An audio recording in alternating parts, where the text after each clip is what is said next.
Hello, welcome সবাইকে। তো অনেক দিন হয়ে গেল এনটিপিসি অ্যান্সার কি তো বেরিয়েছে, বাট অ্যাকচুয়ালি আমার মনটা এতটাই খারাপ যে এই ভিডিওটা বানাতে ইচ্ছে করছে না। বাট ফাইনালি করলাম, কারণ প্রচুর মানুষ আমাকে কমেন্টে, মানে ইউটিউবের কমেন্টে প্লাস টেলিগ্রাম ইনবক্সে, টেলিগ্রাম গ্রুপে সবাই জিজ্ঞেস করছে। তো যেহেতু আমি এনটিপিসি এক্সামের মানে রিভিউ শেয়ার করেছিলাম, আমি সবটাই শেয়ার করি, তো অবশ্যই বলবো স্কোর কার্ডটা। তো কি ভুল করেছিলাম সেটা তো একটু এক্সাম যখন রিভিউ শেয়ার করেছিলাম তখন বলেছিলাম, বাট আজকেও বলবো। তো বলি, অ্যাকচুয়ালি আমি এতটাও ভাবিনি যে এতটাও কম স্কোর হয়ে যাবে, বাট ঠিক আছে। উম, মানে আরপিএফ কনস্টেবলে ভালো স্কোর আনার পরে আমি ভেবেছিলাম হয়তো এনটিপিসিটা ভালো হবে, কারণ এখন আমি মানে প্র্যাকটিস প্লাস রিভিশনটা আমার ভালো হচ্ছে ধীরে ধীরে। তো আরপিএফ কনস্টেবলের অ্যান্সার কিটাও শেয়ার করেছিলাম, রেজাল্টও শেয়ার করেছিলাম, ভেবেছিলাম এনটিপিসি গ্র্যাজুয়েটটা ভালো হবে। তো ব্লান্ডার তো হয়ে গেছে অবশ্যই জিকেতে, যেটা আমি বলেছিলাম যে আমি 7-8টা যে রং অ্যাটেম্প নিয়েছিলাম লাস্টে, মানে আমি ফার্স্টে যখন আমার 1 ঘন্টা হয়ে যায়, 1 আওয়ার হয়ে যায়, তখন আমি 76 মতো অ্যান্সার অলরেডি করেছি। তো তারপরে জানি না কি ভাবলাম, এই 7-8টা রং অ্যাটেম্প নিয়ে নিলাম। তো সেটাই আমার সবচেয়ে ভুল ডিসিশন হয়েছিল, হয়তো এতটাও নেগেটিভ হতো না। তো কিছু করার নেই, যেটা হয়ে যায় সেটা তো আমরা চেঞ্জ করতে পারি না, তো কিছু করার নেই। আশা করি তোমরা সবাই চেক করে নিয়েছো, তোমরা জানিও তোমাদের র স্কোর কেমন হয়েছে। অ্যান্ড সবাই দেখছি বেশ ভালো স্কোর আছে, আর বেশিরভাগ রেঞ্জই দেখলাম আমি ওই 60 থেকে 70-এর মধ্যে, এই রেঞ্জেই সব যে কোনো ক্যাটাগরির মার্কস আছে। তো আমার গ্রুপে একজনকেই দেখলাম যে 75+ স্কোর করেছে, and it's a very good score. আমার স্কোরটা বলছি, আমি বলেছিলাম আমার 84 অ্যাটেম্প ছিল। 84 অ্যাটেম্পে আমার রাইট হয়েছে 69, রং হয়েছে 15। হ্যাঁ, যেটা আমি ভেবেছিলাম 10টা হয়তো ভুল হবে, 10টা ভুল হলেও আমার স্কোর 70-র মধ্যে থাকতো, মানে 69-70 এরকম থাকতো। তো 15টা ভুল হয়ে গেছে, তো সেই জন্য স্কোরটা অনেকটাই লো হয়ে গেছে। 69 রাইট, 15টা ভুল, তাহলে স্কোর হচ্ছে 64।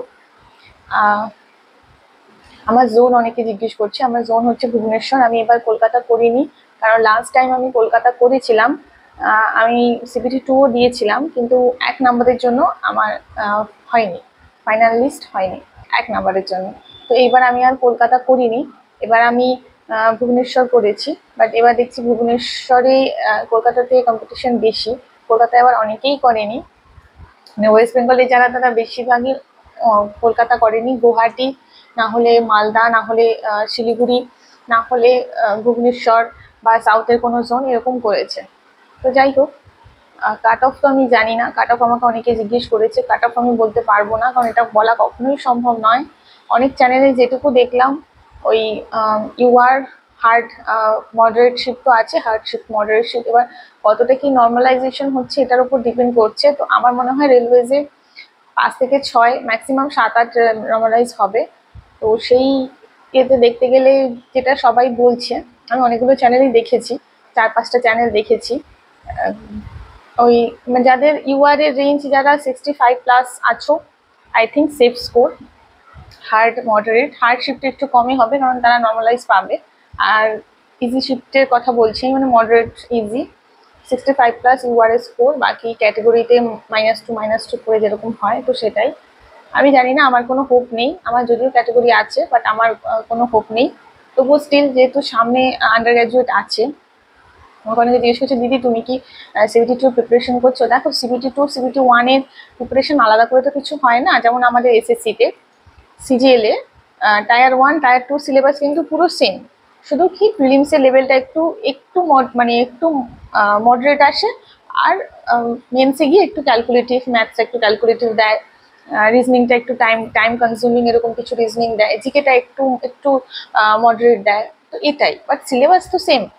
তো আমি সবাইকে সেটাই বলবো, যাদের স্কোর 60 থেকে 65 বা 70 এই রেঞ্জের মধ্যে আছে, ইউআর ক্যাটেগরি, তোমরা সবাই পড়াশোনা করো, কারণ CBT-1 CBT-2 এর সিলেবাস তো সেম। তোমাদেরকে CBT-2-তে একটু লেভেল হাই হবে, যেহেতু গ্র্যাজুয়েট লেভেল, একটু লেভেল হাই হবে, সেই জন্য তোমরা একটু টাফার যে ম্যাথগুলো থাকে, রিজনিং, একটু টাইম টেকিং রিজনিং এগুলো প্র্যাকটিস করতে থাকো, ঠিক আছে? আমিও করছি। আমি নেক্সট ভিডিওটাতে বলে দেবো যে আমি মানে যেহেতু সামনে আন্ডার গ্র্যাজুয়েটটা আছে, তো আমাকে একজন জিজ্ঞেস করেছিল যে দিদি এনটিপিসি সিবিটি 2 আর আন্ডার গ্র্যাজুয়েটেড প্রিলিমস আর সিজিএল কিভাবে এই তিনটে এক্সাম একসাথে পড়াশোনা করা যায়, যদিও সিলেবাস সেম, বাট মক দেওয়াটা খুব জরুরি।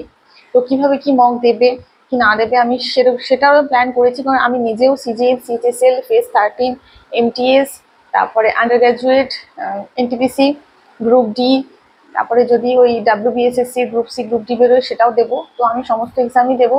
তো সেই ক্ষেত্রে আমি কিভাবে সিজিএল আর এই এনটিপিসিটাকে ম্যানেজ করে এগোবো, কারণ যেহেতু এসএসসির সামনে অনেক এক্সাম আছে আর সিজিএল ভ্যাকেন্সি অনেকটাই বেশি, তো আমি কিভাবে এগোবো তো সেটা আমি শেয়ার করব। আমি অ্যাকচুয়ালি ভিডিও করার সত্যি সময় পাই না, বলেছিলাম আগের ভিডিওটাতে। তো যাই হোক, এতদিন লেট করে ভিডিওটা করার একটাই কারণ, যেটা আমার মনটা ভীষণই খারাপ ছিল, বাট অবশ্যই যেটা স্কোর এসছে আমি সব কিছু অনেস্টলি শেয়ার করেছি, আগেও করব, তো সেই জন্যই শেয়ার করলাম। আর আমার স্কোর কার্ডটা আমি পারলে এই ভিডিওটাতে অ্যাটাচ করে দেবো, না হলে শর্টসে আপলোড করে দেবো, ঠিক আছে? তো এটাই বলার, সবাই পড়ো ভালো করে, সামনে আন্ডার গ্র্যাজুয়েট আছে। কিছুটা প্যাটার্ন হলেও বোঝা গেছে, কারণ যেহেতু টিসিএস নেবে, তো কিছুটা প্যাটার্ন হলেও বোঝা গেছে। আমি তো সেই প্যাটার্নেই এগোচ্ছি, মানে আমি যে ভুলগুলো করেছিলাম বা যেগুলো পারিনি, আমি সেই টপিকগুলোর উপর এখন জোর দিচ্ছি, ঠিক আছে? তো আমি অ্যান্সার কিটা এক্সাক্ট ভালো করে তো দেখিনি যে কটা রিজনিং ঠিক হয়েছে, কটা ম্যাথস আর কটা জিকে, বাট সেটা দেখবো। আই থিঙ্ক রিজনিং আমার সব ঠিক হয়েছে, মানে আমি যে কটা করেছিলাম রিজনিং সবই ঠিক আছে। ভুল হয়েছে, ম্যাথ ভুল হয়ে গেছে। ম্যাথে আমার 4টে অ্যাটেম্পট আমি একদম মানে 4টে নাম্বার, মানে ওই 4টে যদি আমি ম্যাথ ঠিক করতাম তাহলে হয়তো স্কোর অনেকটাই ভালো হতো। যাই হোক, যেটা হয়ে গেছে হয়ে গেছে, আর কি। আর এবার তোমাদের দেখো, এটা ওপেন প্ল্যাটফর্ম, তোমাদের যাদের যেরকম মন্তব্য করার করতে পারো। যারা ভালো কমেন্ট করো তাদের কমেন্টে আমি অলওয়েজ রিপ্লাই করার চেষ্টা করি, আর যারা খারাপ কমেন্ট করো আমি তাদের কমেন্টে তো রিপ্লাই করি না, বাট হ্যাঁ দেখি অবশ্যই, বাট রিপ্লাই করি না, কারণ সেগুলোতে রিপ্লাই করার কিছু নেই। বাট হ্যাঁ, যারা ভালো কমেন্ট করো তাদেরকে থ্যাংক ইউ সো মাচ। দেখো, সব এক্সাম যে ভালো হবে বা সব এক্সামে যে মার্কস ভালো আসবে এমনটা তো নয়। হতেই পারে কিছু মানে এক্সামের দিন হয়তো লাক অনেকটাই ম্যাটার করে, যেমন কারেন্ট অ্যাফেয়ার্সের ক্ষেত্রে লাক ম্যাটার করে। আমি এত কারেন্ট অ্যাফেয়ার্স পড়ে গেছি, এত কারেন্ট অ্যাফেয়ার্স পড়েছি, 3টে সোর্স ফলো করেছি, তো তারপরেও আমি কারেন্ট অ্যাফেয়ার্স অনেকগুলো কারেন্ট অ্যাফেয়ার্স ছেড়েছি।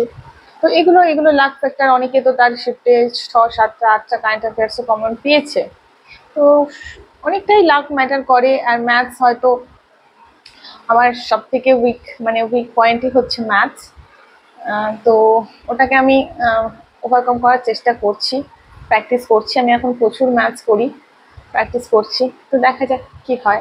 দেখো, এনটিপিসির গ্র্যাজুয়েট লেভেলের রেজাল্ট কি হবে না হবে সেটা তো আমি জানাবো। আমি জানিও না কি হবে, কতটা কি নর্মালাইজ হবে বা কাট অফ কি যাবে, অবশ্যই জানাবো। তো আশা রাখছি না, যেটা হবে ঠিক আছে, মেনে নিতে হবে, কারণ অনেক কিছু আমাদের হাতে থাকে না। তো এটাই। আর আমি যেদিনকে ক্যান্সেল কি আসে সেদিনকে আমি গ্রুপে জানিয়েছিলাম যে আমার স্কোর অনেকটাই লো এসছে, তো আমাকে পার্সোনালি অনেকেই আমাকে মোটিভেট করেছে। থ্যাংক ইউ সো মাচ তাদেরকে। তোমরা আমার ভাই বোনই হবে, অনেক ভাই অনেক বোন, তো থ্যাংক ইউ সো মাচ।